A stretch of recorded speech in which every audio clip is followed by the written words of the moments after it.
Hey, what's up with it, guys? Hey, welcome back to another video. Now, this is going to be a gold making guide of one of the ways I've been making some gold. It's a relatively low time commitment way of farming gold.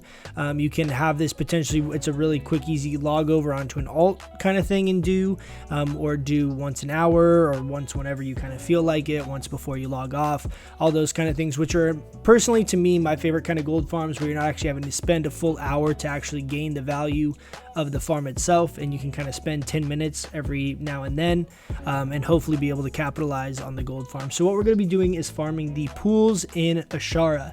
Now, these pools have a chance to drop both Essence of Water and Elemental Water, both of which are going to be very valuable come Phase 6. Elemental Water is used for the greater frost protection potions, and Essence of Water is used for a laundry list of things, but most notably the enchants like healing power, and I think it's spell power and healing to gloves both require, I don't remember, so a bunch of the enchants are spell power to gloves and healing to weapon or something, but a lot of the enchants need them, and then a lot of the new craftable frost resistance gear also needs Essence of Water. So these are always very valuable and always a good item to farm because they're just always needed, but these are going to have a high amount of need when we start getting into Phase 6 and we have the frost resistant sets that everyone is going to be trying to get their hands on. Now, basically what you're going to need for this farm is max fishing skill of 300. You're going to need a fishing pole with bonus fishing on it, as well as the aqua dynamic fish attractors. Now, these are made from engineers. You don't have to have engineering to use them, but they are made by an engineer and require a fishing 100 skill level to use, and they increase your fishing by 100 for 5 minutes.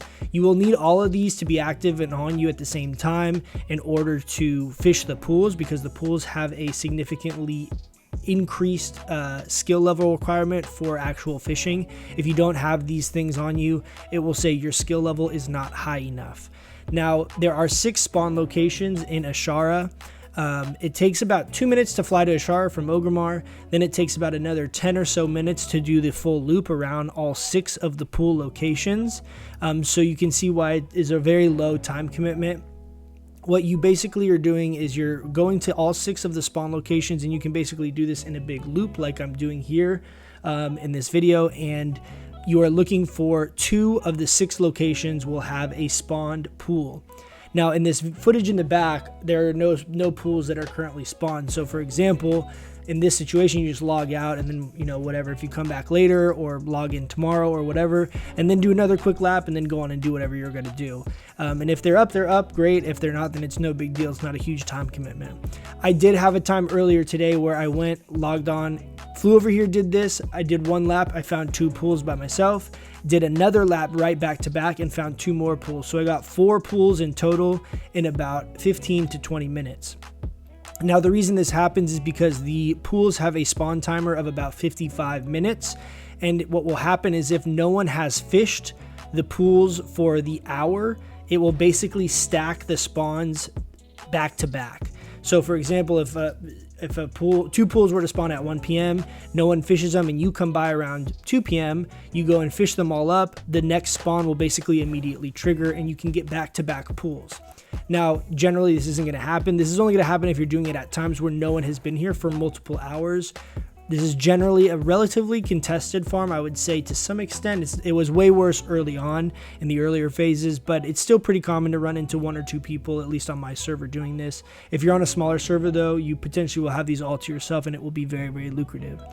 Now, you can get about 1 Essence of Water per pool. From what I have heard, you can also get up to about 3. I've had pools where I personally have gotten 2 Essence of Water in 1 pool. I've also had pools where I've gotten none. So it is a little bit of hit or miss, but I would say on average, you're going to be getting 2. You're going to be getting 1 per pool. So 2 per hour or 2 per respawn, however you want to look at it. Now, in my situation, when I came here earlier today, I was able to get 6 Essence of Water in that 20-minute window because I had 2 pools give me 2 each, and I had 4 pools give me 1 each. Or sorry, I had 2 pools give me 2 each, and I had 2 pools give me 1 each. So that's a total of 6. So in that situation for me, that's 120 gold in value. Currently right now, I expect these to probably go up to around 30 or so gold a piece when we get into Phase 6. So you can see it ends up being, when you're talking about the actual time investment, in the ballpark of 300, potentially even 400 gold per hour.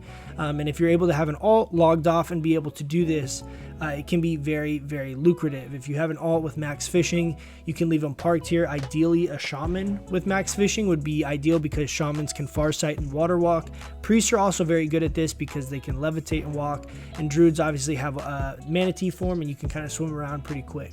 So every class, every spec is able to do this farm. Some just do it a little bit quicker than others, but don't let that deter you. This is a good way to kind of mix up the gold farm, as it doesn't really require any combat. It's pretty chill, pretty mellow, and can be very, very lucrative and be a good way for you to kind of casually start working towards prepping what you need to for phase 6.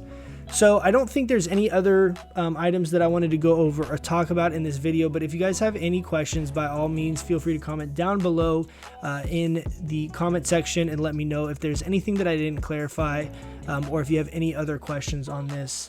And with that being said, I will catch you guys in the next one. See ya.